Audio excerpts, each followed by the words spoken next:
आज की कहानी है साहसी चढ़ाई। हर साल गर्मियों की छुट्टियों में नीरज अपने दोस्तों के साथ पर्वतारोहण के लिए जाता था। इस साल भी उसने अपने दोस्तों के साथ योजना बनाई। जब वे लोग उस स्थान पर पहुंचे जहां से चढ़ाई शुरू करनी थी, तो उन्होंने देखा कि उस जगह बहुत भीड़ थी जिसकी उन्हें उम्मीद नहीं थी।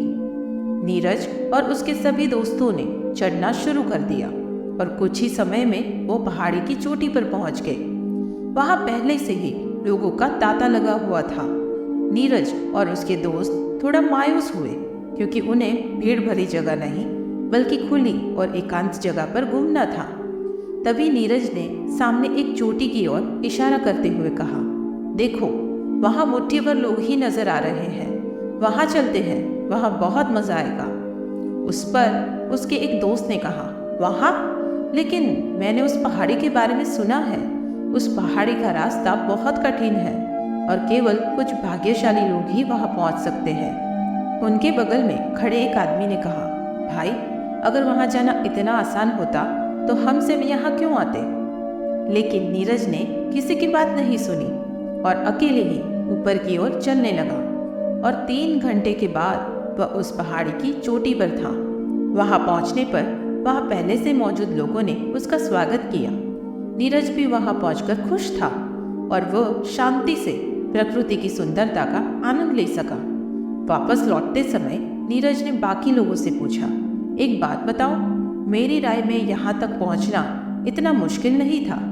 जो उस भीड़ भरे शिखर तक पहुँच सकता है, अगर वो थोड़ी और मेहनत करे तो वो इस शिखर तक भी पहुँच सकता है। तो फिर ऐसा क्यों है कि वहाँ सैकड़ों लोग हैं और यहाँ केवल मुट्ठी भर लोग हैं? वहाँ मौजूद उन लोगों में से एक ने कहा, क्योंकि ज़्यादातर लोग जो आसानी से मिल जाता है उसी में खुश हो जाते हैं। इससे अधिक पाने का उनका इरादा नहीं होता। वे डरते हैं कि अधिक पाने की चाहत में अगर उन्होंने जो पहले से ही उनके पास है उसे खो दिया तो क्या होगा? जबकि वास्तविकता ये है कि अगले शिखर या अगली मंजिल तक पहुंचने के लिए बस थोड़ा और प्रयास करना पड़ता है। लेकिन साहस न दिखा पाने के कारण ज़्यादातर लोग जिंदगी भर भीड़ का हिस्सा बनकर रह जाते हैं और साहस दिखाने वाले मुट्ठी भर लोगों को भाग्यशाली बताकर खुद को तसल्ली देते रहते हैं। दोस्तों, अगर आप आज तक खुद को अगला साहसिक कदम उठाने से रोक रहे हैं तो उठाइए, क्योंकि अगली मंजिल तक पहुंचने के लिए थोड़ी और मेहनत की ज़रूरत है।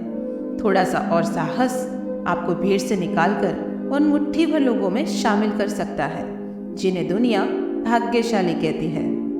दोस्तों, फिर मिलते हैं एक नई वीडियो में। तब तक के लिए जय हिंद।